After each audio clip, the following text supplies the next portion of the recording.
Pues interesante sesión la que se está llevando a cabo en este momento en el Congreso de Cataluña. Déjeme comentarle que el señor Charles Puigdemont ha declarado la independencia de Cataluña, pero suspendida a que se presente un diálogo y una mediación internacional.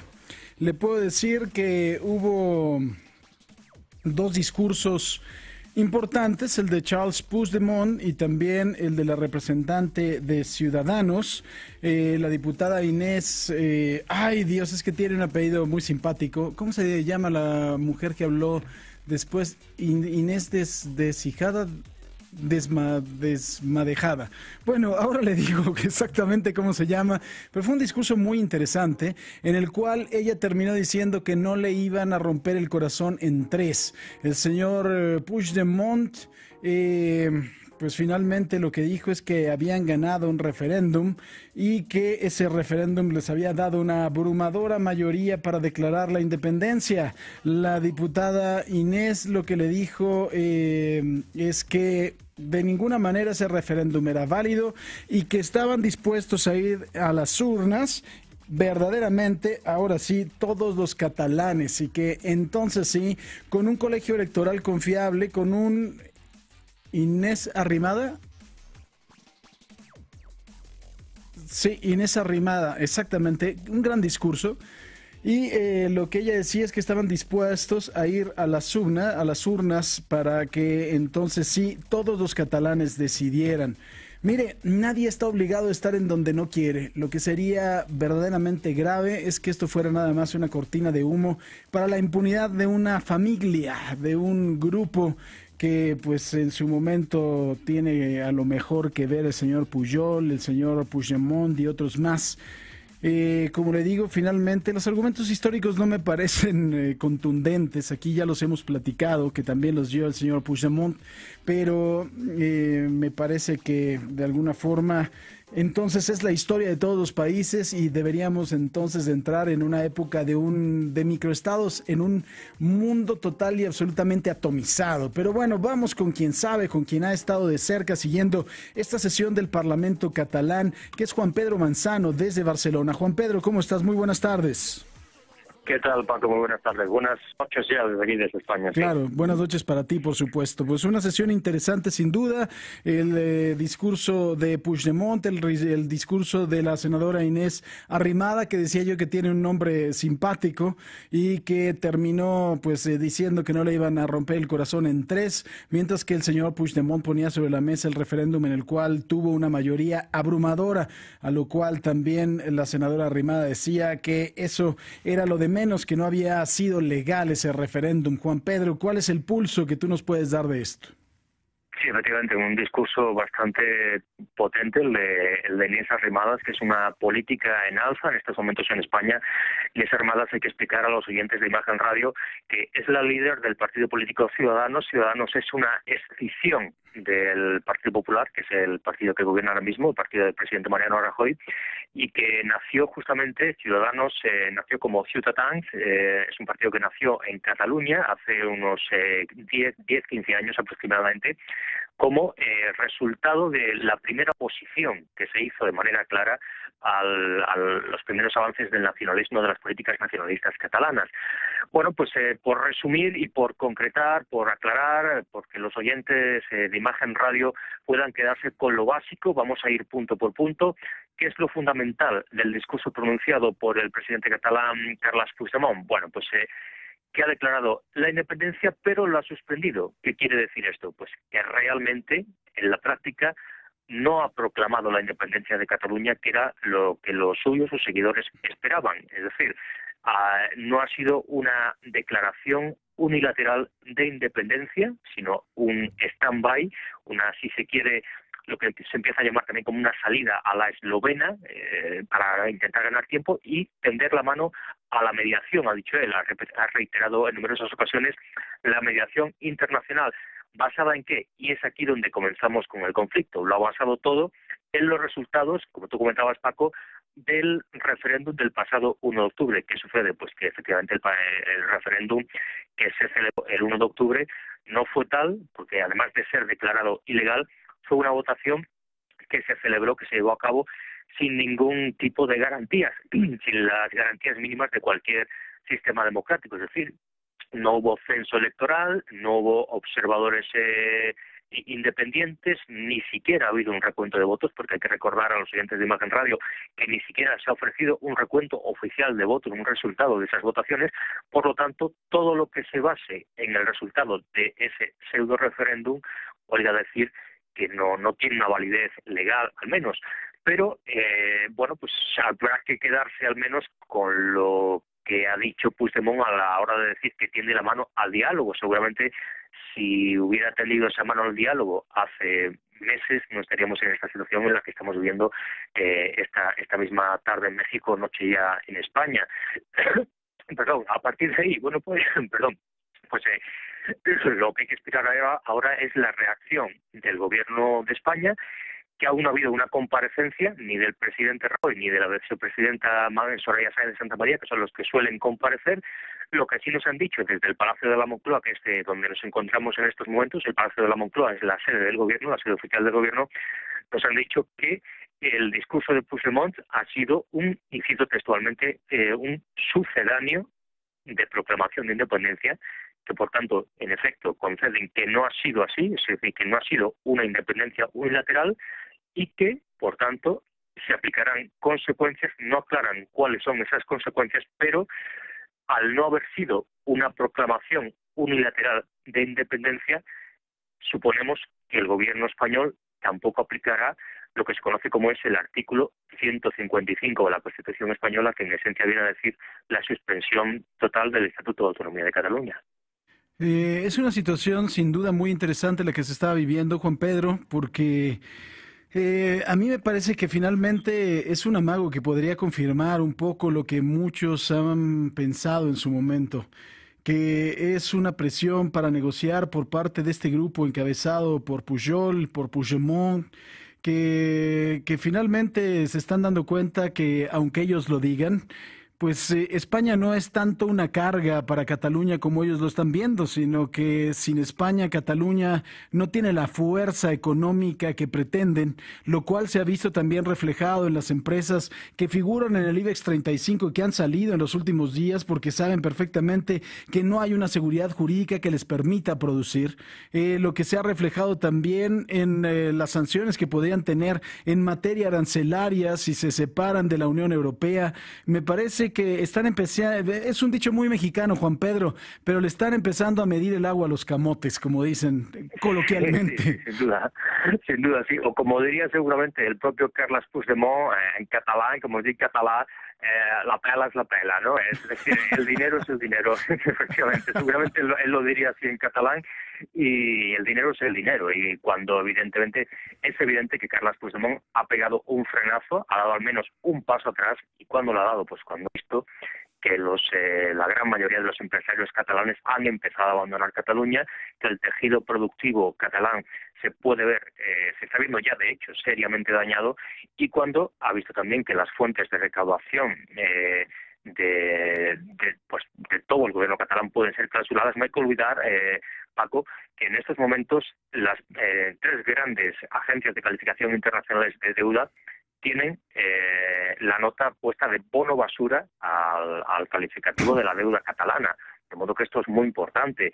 Y efectivamente, cuando han visto el paso adelante que han dado los empresarios catalanes, es cuando verdaderamente los independentistas catalanes han visto que realmente esto es una insensatez, si me permites que lo diga, ¿no? Porque la independencia, al margen de ideologías, la independencia puede estar ahí, pero desde luego lo que no se puede plantear en ningún momento es una independencia en estos términos, es decir, fundamentado en un hipotético mandato del pueblo catalán que no ha sido así.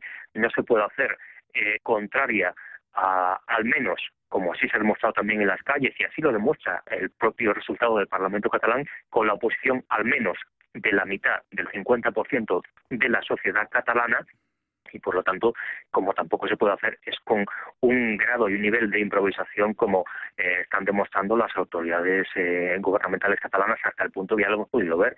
La comparecencia hoy de Carles Puigdemont estaba fijada a las 6, después se pospuso a las 7, porque a última hora ha habido sus socios de gobierno, los socios de la CUP fundamentalmente, no estaban de acuerdo, y de hecho estamos viendo ahora mismo cómo está compareciendo la líder de la CUP, bueno, pues no está de acuerdo con este pronunciamiento. Ha sido todo realmente un despropósito, y yo creo que viene derivado de algo que me ha parecido intuir al comienzo de la conexión que tú estabas comentando en antena, el porqué de todo esto. Esa es la gran pregunta, yo creo que hay que hacerse. ¿Por qué se ha producido todo esto? ¿Por qué hemos llegado a todo esto? Es innegable que por parte seguramente del gobierno central español ha habido un determinado inmovilismo y se ha debido facilitar un diálogo durante los últimos 7 años que se han perdido, pero la respuesta que ha dado el gobierno nacionalista catalán viene motivado en gran medida por una situación que es fácilmente comprensible. El gobierno catalán de Carles Puigdemont y de su antecesor, sobre todo, Artur Mas, viene, pues bueno, cuando estalla la crisis económica, empiezan a hacer unos recortes económicos muy importantes que afligen a la sociedad catalana como al resto de la sociedad española, y es necesario buscar a un enemigo exterior. Los independentistas, el Carles Puigdemont, Artur Mas, nunca han sido independentistas, pero cuando ven esta situación, cuando ven que la sociedad catalana empieza a pedirles cuentas, cuando ven que sus grandes prohombres del nacionalismo, que es la familia Pujol, se ha demostrado que todos los casos de corrupción que han estallado, pues ¿qué hicieron? Abrazar la causa independentista para buscar un enemigo exterior y culpabilizar a ese enemigo exterior, es decir, al resto de España, como los causantes de las penurias económicas que en esos momentos tenían los catalanes. Marcas cosas tan importantes, Juan Pedro, de verdad que me llaman mucho la atención. Marcas cosas muy importantes. La primera de ellas es, fíjate... Para entender, yo creo que, Paco, para entender sí. El presente, yo creo que hay que girar un poco la vista, al menos mínimamente, al pasado. Sí. Si es que se quiere tener una cierta visión de futuro también. Y evidentemente lo que no podemos hacer es, en este mare magnum de noticias, de pronunciamientos presentes, no volver la vista al pasado para ver qué nos ha traído hasta aquí. Fíjate, Juan Pedro, pero tú tocas cosas muy importantes. Primero, la conformación del Parlamento. Cuando está hablando Puigdemont y cuando está hablando la senadora Arrimada, te das cuenta perfectamente de que no hay esa abrumadora mayoría que ellos presumen ante los medios. Eso es lo primero, ¿no? O sea, te das cuenta que hay un Parlamento catalán dividido, lo cual es la primera directriz que hay que tomar en cuenta. Hablas también con toda propiedad al respecto del inmovilismo de Mariano Rajoy, o como le diríamos también, no sé cómo se diga en catalán, pero en español se dice, ha ido pateando el bote lo más que ha podido y ahora la situación está muy grave. Tercero, hay una serie de asuntos que son satélite alrededor, como lo que estábamos platicando, como quizá la impunidad que quiere comprar este grupo de Pujol, de Puigdemont, también el procedimiento que se ha entablado en contra del jefe de los Mossos de Escuadra, de Josep Luis Trapero, por la inacción que tuvo durante las manifestaciones, por además de todo haber facilitado este referéndum ilegal, lo que ha pasado también con este hombre, Josep María Jové, que ya ha sido puesto en libertad, pero que tiene todo un plan que ha sido, bueno, este plan de reenfocando el proceso de independencia para un resultado exitoso, como le llamaron, que es también una conspiración, etcétera. Hay una serie de asuntos satélite que desgraciadamente en el exterior no los conocemos y que con la cercanía de este asunto, con la discusión también en el Parlamento catalán, empiezan a surgir, y me parece muy interesante tu análisis, esto que dices de la deuda, que ha sido calificada yo como papel, ya ni siquiera como deuda. Hay una serie de cosas tan interesantes, Juan Pedro. Sí, sin duda, sin duda. Y mira, al hilo de lo que tú comentabas, Paco, hoy mismo se ha hecho público a través de los medios de comunicación un documento secreto, que es la hoja de ruta redactada hace meses por el bloque independentista. Bueno, es sorprendente y a la vez sonrojante conocer los detalles de este documento secreto, este documento interno, como te digo, se ha hecho público a través de la detención que practicó hace algunas semanas la policía y la Guardia Civil al considerado número 2 del vicegobernador o el presidente del gobierno catalán. Bueno, pues en esta hoja de ruta, una vez que se lee, Paco, te digo, es casi indignante lo que se conoce, porque textualmente se comenta y se dice cuáles son los pasos a seguir durante todo este proceso. Bueno, pues en estos pasos a seguir, quizás la parte más sustanciosa, la más importante y también la más enojante es cuando comentan entre ellos que hay que crear un estado de crispación y de conflicto en la sociedad catalana para que este estado, y insisto, vuelvo a citar textualmente, que ahora mismo no existe, provoque, desencadene una reacción fuerte por parte del gobierno central que a su vez genere una reacción en cadena dentro de la sociedad catalana para que aquellos que en principio no nos apoyan puedan al menos movilizarse en las calles y apoyarnos más. Traducido con todo esto, bueno, pues crear un enemigo externo, crear una situación y un clima de conflicto en las calles, intentando que se produzca un error, a mi modo de ver, bastante enorme, como fue las cargas policiales del pasado domingo, Claro. y que esta reacción provoque a su vez una reacción mayor en cadena del resto de la sociedad catalana. Entonces, como te digo, Paco, sonroja el hecho de que todo esto que ha sucedido previamente, desde hace meses, lo tenían puesto negro sobre blanco los líderes del bloque independentista. Es decir, donde no había un conflicto, aunque es evidente que había una situación problemática, pero donde no había un conflicto, han provocado un conflicto social con la idea de que una fractura social sin importarles esa misma fractura social y únicamente movidos por sus propios intereses, que es provocar que la mayor parte de la sociedad pueda movilizarse para proclamar la independencia, sin tener en cuenta al resto de la población. Yo creo que este documento, que como te digo se ha hecho público hoy, realmente es significativo de, bueno, pues de todo, en qué momento se han podido juntar, cómo han podido proceder el bloque independentista, partiendo de la base de que el mismo bloque independentista es un grupo formado por agua y aceite. Hasta te digo, la propia sesión del Parlamento de hoy se ha tenido que posponer, nos consta, porque los enfrentamientos fortísimos que ha habido dentro de este bloque independentista, fundamentalmente por la CUP, se negaba a aceptar el pronunciamiento del presidente Carles Puigdemont. De hecho, si nos hemos fijado en las imágenes, después de la declaración de Carles Puigdemont en el Parlamento, la CUP, los diputados de la CUP no han aplaudido, siendo socios de gobierno, no han aplaudido en absoluto el discurso de Carles Puigdemont, y en los exteriores del Parlamento, que hemos visto como miles de personas han estado esperando esta declaración, ha habido pitos, se ha pitado el discurso de Carles Puigdemont cuando ha anunciado que no se proclamaba de manera unilateral la independencia. Así es de verdad el tuyo un análisis interesante e informado, querido Juan Pedro, y vamos a estar muy pendientes, la sesión no se ha acabado, me parece que lo principal o la carnita más importante es lo que has platicado tú al momento, y vienen momentos también ahora de mucha política, ojalá que el señor Rajoy ahora sí tenga muy claro qué es lo que debe de hacer y cómo lo debe de hacer, y ojalá además de todo que pueda reinar la prudencia en favor de Cataluña y de los catalanes primero y en favor de España también. Lo decía, y si los argumentos históricos a los cuales ha acudido el señor Puigdemont, que son argumentos históricos que se pueden repetir en cualquier región del mundo, fueran válidos para deshacer una nación, estaríamos entonces a las puertas de un mundo total y absolutamente atomizado de mini-estados, Sí. ¿no? Sí, sin duda. Y hay que, yo creo que vale la pena resaltar dos cosas que tú apuntabas. Una, referente al comportamiento del presidente Mariano Rajoy.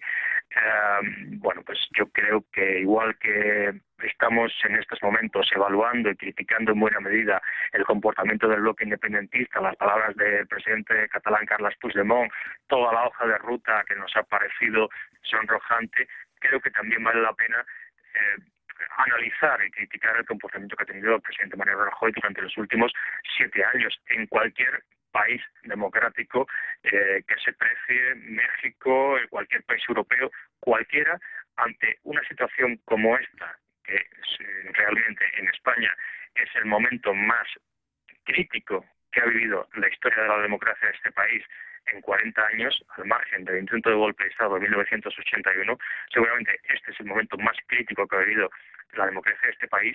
pues en cualquier país democrático el presidente de ese país habría comparecido. Pues en las últimas semanas Mariano Rajoy no ha comparecido ni una sola vez, ha concedido 2 pequeñas entrevistas privadas y siempre ha dado la cara a su número 2. Creo que esto es algo que también demanda en gran medida la sociedad española, que el presidente de su país se ponga al mando del barco, coja el timón, comparezca, como han comparecido todos, y evidentemente cuando han pasado ya 2 horas del pronunciamiento de Carles Puigdemont, ni siquiera sabemos hasta ahora si va a comparecer o no va a comparecer el presidente del gobierno Rajoy. Es más, tenía previsto una petición de comparecencia urgente en el Parlamento español, que hoy obviamente ya no se va a producir y ni siquiera sabemos cuándo se va a producir. Fíjate, tú mencionabas, por supuesto, el golpe de Estado el 23 de febrero de 1981 a cargo del teniente coronel Tejero cuando entra allí en la Cámara de los Diputados en el Paseo de las Cortes, y escuchaba también el discurso del rey Felipe y lo comparaba con el de su padre, el rey Juan Carlos, en ese día, que además de todo también pateó el bote lo más que pudo en la noche para tratar de sentir cuál era pues la temperatura de los diferentes jefes de las guarniciones militares. Y no sé si sea bueno o malo. Desde mi punto de vista, Juan Pedro, no le vi una evolución a la monarquía española de 1981 al 2017. Me pareció incluso que se usaron muchas palabras muy parecidas. Obviamente me queda claro que se tenía que hablar del respeto al régimen constitucional, al Estado de Derecho. Eso no cambia, no puede cambiar del 81 al 2017, pero desde mi punto de vista, desde afuera, me da una óptica de poca evolución de la monarquía española, no obstante el cambio de soberano, ¿no? Bueno, ha habido bastante sorpresa con el discurso pronunciado por el rey Felipe VI. Ha habido sorpresa porque se le ha echado mucho en falta una palabra, que es diálogo. La Constitución española establece que el monarca, que la monarquía española tiene que ser una institución que representa justamente eso, la moderación, el diálogo, el tender puentes, y la dureza del rey Felipe VI. Es cierto que eran unos momentos muy excepcionales y que se alió con la Constitución, pero seguramente podría haberse ahorrado cierta dureza y tender más puentes de diálogo y no dinamitarlos todos, ¿no? Y esto es lo que más le ha criticado al discurso de Felipe VI. Desde luego eran circunstancias muy diferentes. En el 23 de febrero de 1981 había militares pistola en mano en el Congreso de los Diputados, y aquí no hemos vivido esta situación, y seguramente por eso se justificaría más una mayor moderación por parte de Felipe VI en su discurso. Claro está que hay muchos analistas ahora mismo aquí en España que piensan que es posible que a lo mejor el discurso del rey no fuera escrito por el rey, y bueno, pues tampoco me atrevo yo a decir quién le escribió el discurso al monarca español, pero bueno, tengamos que únicamente lanzo la iniciativa para que todos podamos deducir un discurso muy o tal vez demasiado alineado con las posturas del gobierno de Mariano Rajoy. Si se cuestiona que a lo mejor el discurso no ha sido redactado por el rey, pues si sumamos 2 y 2 a lo mejor nos salen 4. Interesante, sin duda, Juan Pedro Manzano. Te agradezco mucho este análisis y vamos a estar muy pendientes y tratando de seguir platicando contigo. Gracias, Juan Pedro, te mando un abrazo y estamos muy pendientes. Buenas noches hasta Barcelona. Muy bien, buenas tardes a todos, un abrazo a todos. Hasta luego, Paco. Hasta luego, Juan Pedro Manzano. Un análisis muy bueno el que ha hecho Juan Pedro Manzano al respecto de lo que está sucediendo allá en Cataluña. Nosotros